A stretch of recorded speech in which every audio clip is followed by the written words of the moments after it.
Here is something that nobody tells you when you are trying to build wealth. That the gap between the wealthy and everybody else is not just about income. It is also about 6 spending categories that the wealthy have stopped doing years ago, while the rest of us are still doubling down on them, and sometimes without even realizing. And I'm not talking about you cutting your coffee or cutting your Netflix. I'm really talking about structural money habits that are working against you. And in this video, we are going to go through 6 of them, and with each one, I'll give you a simple question that you can ask yourself before making such a purchase, so that you do not keep falling in the same trap. If you are new here, welcome to our beta version. My name is Elizabeth, but you can also call me Les, and this is a channel about personal finances as well as wholesome living. And please note that nothing I say on this channel should be seen or received as financial advice, and if you are looking for financial advice, please speak to somebody who is certified and registered with the relevant bodies in your area in order for them to provide financial advice. And if you have not yet subscribed,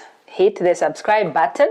It supports the channel and it allows me to keep making videos like this one. Let's get into it. So the first purchase that wealthy people never spend their money on is unnecessary insurance. Raise your hand if you have ever paid insurance for a phone, for a microwave, or for a piece of luggage. Because yes, I have been there myself. Insurance is one of the most important financial tools that we have at our disposal, but the way some of us are using insurance, it's actually a silent money drain that is disguised as protection. Wealthy people actually view insurance differently compared to everybody else. For them, their focus is on catastrophic risk, the kind of risk that really turns your life upside down. And those risks that they are looking at, it's about their health, it's their home, it's their car, and anything that is really just a major liability. So that is their focus when it comes to insurance. And what they do not insure is anything that they can actually absorb the financial risk for, if that thing is broken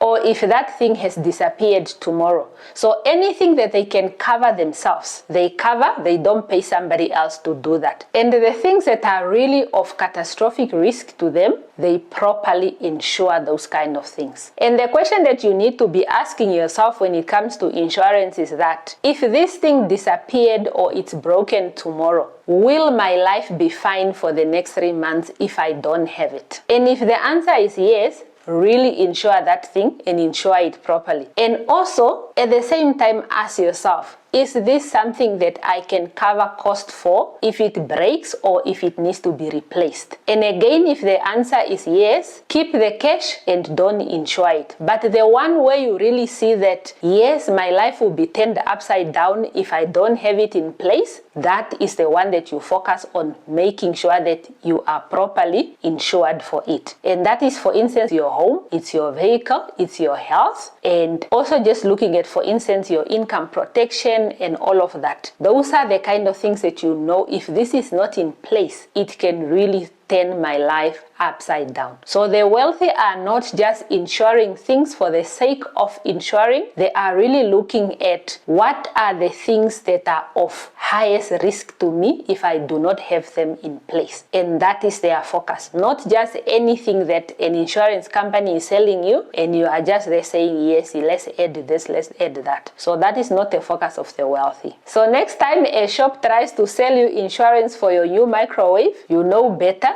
to say no, because if your microwave is broken, you can actually afford to get it fixed. And even if it's not in a position to be fixed, you can afford to replace your microwave. You do not need insurance for it. The next purchase that wealthy people avoid spending their money on is fast fashion and disposable goods. And this is not about being bougie, it's really about math. You need to run your numbers when it comes to these kind of things. For most people, you walk in a shop, You buy your shoe for 250 rands or Namibian dollars while ignoring the one for 600-700. And you wear that for a few months, then after that you have to buy again and you have to buy again. So in the end, it works out more expensive than you just upfront buying the better quality item that is slightly of higher price. And I have been there myself. I'm guilty of it. When I didn't know better, I used to go in a shop and I'll buy the cheapest thing that I can find, or I'll try to fit as many items in the amount of money that I have. And especially when it came to high heels, in the past, I would buy a shoe,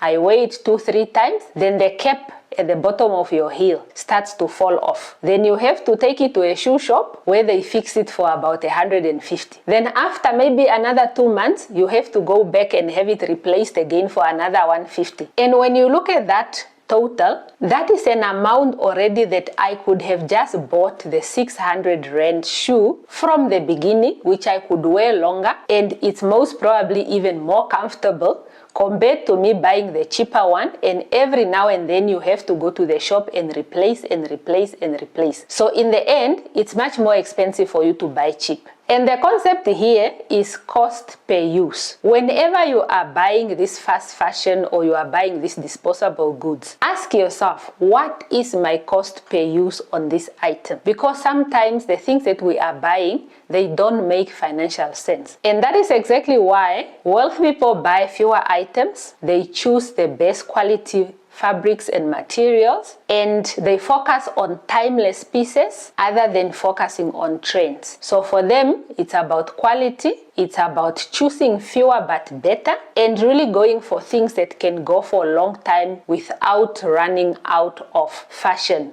So they don't go for trends, because trends are here today, gone tomorrow, and you will constantly have to keep buying and keep buying to keep up with the trends. So for them, they are not trying to keep up with the trends. They want to buy quality items that they can keep for longer, and they are able to have a better, comfortable quality. So next time you are shopping, don't ask yourself whether you can afford something. Ask yourself, what is the cost per use for this item? And really make the best decision for yourself, so that you don't constantly have to keep replacing and replacing. And in the end, you might be actually spending more money. And that is on top of all the frustration that you have to go through, that you are constantly mending that item that you are having. The third purchase that wealthy people avoid spending their money on is extended warranties and add-ons. And this is the one that looks responsible. It looks like the right thing to do on the surface, but in the long run, you are just losing money through having extended warranties and having add-ons. If we are being honest, retailers are not selling you extended warranties because they think the item you are buying is going to break. They are doing it because they know human beings are driven by fear. And if they instill that fear in you, that you need to protect this item, they are likely to profit from you because you are going to buy that insurance from them. And in the end, it's really not worth it, because the item never breaks. How many of you have actually benefited or have actually used that warranty? Most likely, none of you. And here is where the wealthy are different from everybody else, because wealthy people really think in probability. They run all the possible scenarios. And when they are buying, they really ask themselves, what is the likelihood of this thing not working or of this thing breaking? And in most cases, that likelihood is very, very low. And even if it does break, are you really not in a position to fix it yourself, or even just to replace it? So the rule here is for you to ensure what is really irreplaceable. What you are able to replace and you are able to cover, there is no need for you to pay for such. And that is exactly how the wealthy people are doing their things.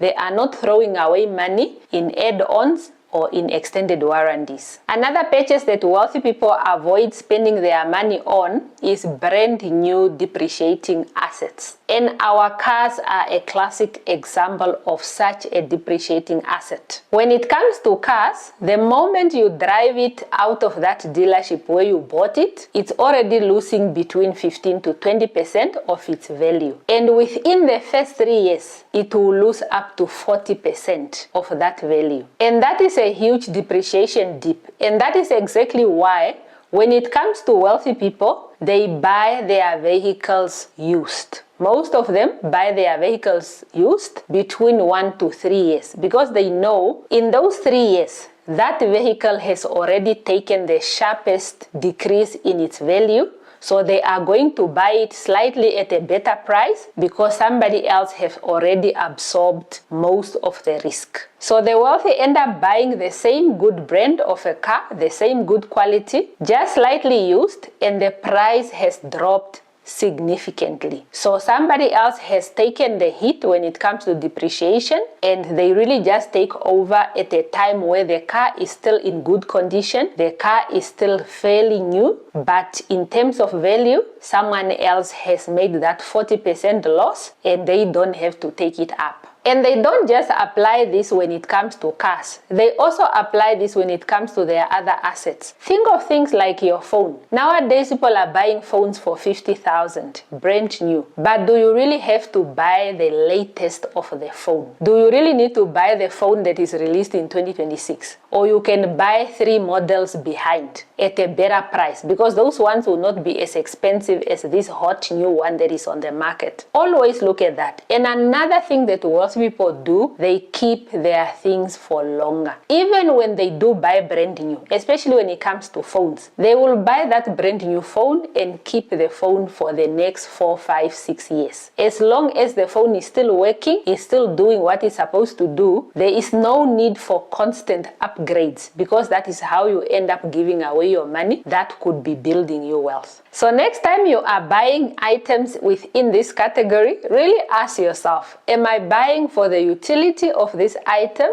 or am I buying for the feeling of new, or am I buying for the feeling of signaling to my friends that I am up to speed when it comes to technology or when it comes to cars? Are you buying just to show off, or are you genuinely buying this thing so that it can do what it's supposed to do for you? Because the person who is driving a used 3-year-old car and the one that is driving a brand new car which they bought, they are both going to reach their destination safely, the same way. And don't get me wrong, I am not saying wealthy people do not love good things. They do not love nice things. They do not love quality. They do. They just hate guaranteed losses. When they can see that with this item, I am guaranteed to make such a big loss, they want to stay away from it. They really take calculated risks. They really run their numbers to really see what exactly am I paying for when it comes to this thing, and am I getting value for my money? Because this is money that could be in investments making them money. They have to really think on every single money that they spend. They have to think carefully.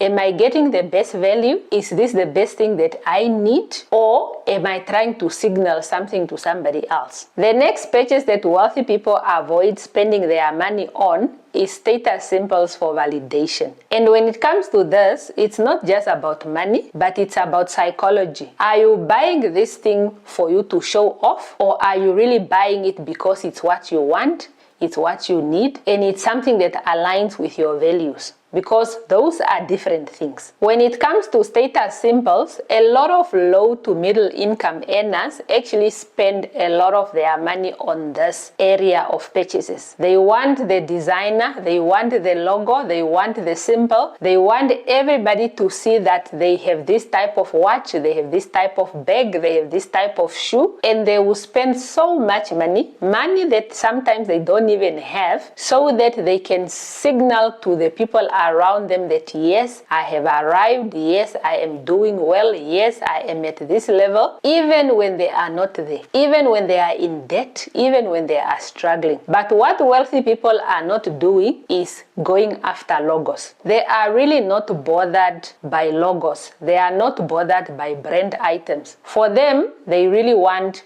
quality items that are aligning with what they need, and they are aligning with their values. They are not trying to chase the biggest logo. They are not trying to chase brand names. In fact, most of them prefer to have what they call quiet luxury. Items that can be of really top quality, but they are not loud and they are not in your face. But on the opposite, everybody else who sometimes doesn't even have the money, they are trying so hard to show that yes, I have this type of bag, I have this what, I have this. They are constantly trying to show the people around them that they are doing so well that they can afford some of these things. But we know people go in debt just for these things. And that is the same reason why a lot of people are upgrading their phones every single year. Once that new phone has landed, everybody gets on it. That is why last year people were buying that ugly orange phone. That phone was not nice, but because it's somehow a signal for status, people went and bought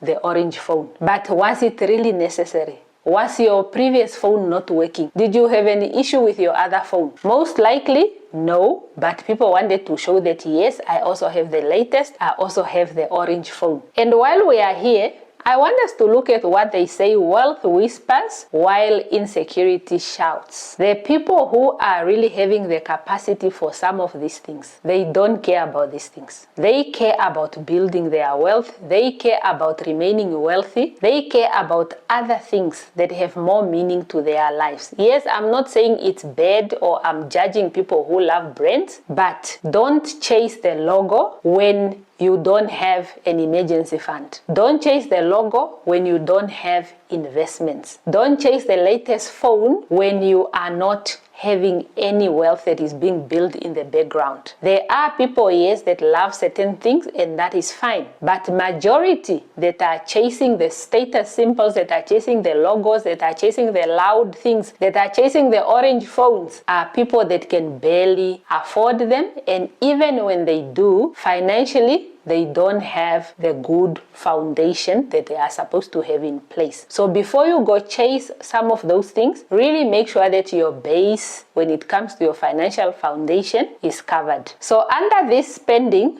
always ask yourself, am I spending on this item so that I can be seen? Or am I really spending on it because it's what I want, it's what I need, and it's what is speaking to my values? Always ask yourself that question. Our last purchase that wealthy people avoid spending their money on is high interest debt. And don't get me wrong, I am not saying wealthy people never have debt. That is not what I'm saying. But I'm saying wealthy people avoid having high interest debt. They avoid the overdrafts, they avoid the personal loans, they avoid high balances on their credit cards. And yes, wealthy people do use credit cards. But the difference between wealthy people and everybody else, they are not using their card for borrowing. They are using their card for the rewards, for the cashback, for the miles, for the purchase protection. Unlike everybody else who is using their credit card to borrow, where they are carrying large balances in their credit cards. For the wealthy, if they do have a balance, they make it a matter of urgency to pay it off. Wealthy people actually understand compound interest, and they know that when they carry that 20 to 23% credit card interest, they are losing money. It's money that is compounding against them. So for them,